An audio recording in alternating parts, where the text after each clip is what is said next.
வணக்கம். வாழ்க வளமுடன். 2026 குரு பயிற்சி பலன். சிம்ம ராசிக்கு எப்படி இருக்கு? சிம்ம ராசிக்கு 12ஆம் இடத்துல குரு உச்சம் பெறுறார். அங்கே இருந்து சிம்ம ராசிக்கு 4ஆம் இடம், 6ஆம் இடம், 8ஆம் இடத்தை பாக்குறாரு. 12ஆம் இடத்துல இருந்து குரு மறைவு பெற்றுட்டாரோ, அங்க இருந்து 4, 6, 8 பாக்குறாரு அப்படின்லாம் நினைக்க தோணும். ஆனா அவர் நல்ல நிலையில இருந்துதான் பார்க்கிறாரு. அதே சமயத்துல 4ஆம் இடத்தை பார்க்கும்போது வீட்டிற்கு, குடும்பத்துக்கு தேவையானதெல்லாம் செய்யக்கூடிய ஒரு சூழ்நிலை ஏற்படும்.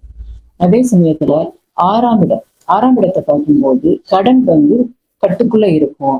கடன் அடைக்கக்கூடிய ஒரு சூழ்நிலை வரும். தொழில் அபிவிருத்தி ஆகும். தொழில் சார்ந்த கடன்கள் எல்லாம் அடைக்கக்கூடிய ஒரு சூழல் ஏற்படும். 8ஆம் இடத்தை பார்க்கிறார். 8ஆம் இடத்தை பார்க்கும் பொழுது திடீர் அதிர்ஷ்ட வாய்ப்புகள் நமக்கு எதிர்பார்க்காம இருக்கக்கூடிய ஒரு பண வரவுகள் இதெல்லாம் கிடைக்கும்.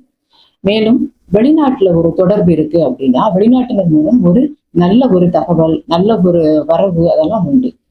சிம்ம ராசியில பிறந்த குழந்தைங்களோட பெற்றோர்களுக்கு இப்ப இந்த காலகட்டத்துல பெயர், புகழ், அந்தஸ்து, நல்ல ஒரு கௌரவம், வெளியே அதாவது வெளி இடத்துல போன இடம்லாம் ஒரு மதிப்பு, மரியாதை இதெல்லாம் கிடைக்கும். மேலும் இவங்க நல்ல ஒரு தெய்வ வழிபாடு, ஏதோ ஒரு தெய்வத்தை பிடிச்சி சிவனையோ அல்லது தன்னுடைய மனதுக்கு பிடித்த எந்த ஒரு தெய்வத்தையாவது எடுத்து நல்லா தொடர்ந்து வழிபாடு பண்ண மேலும் மேலும் நன்மை கிடைக்கும்.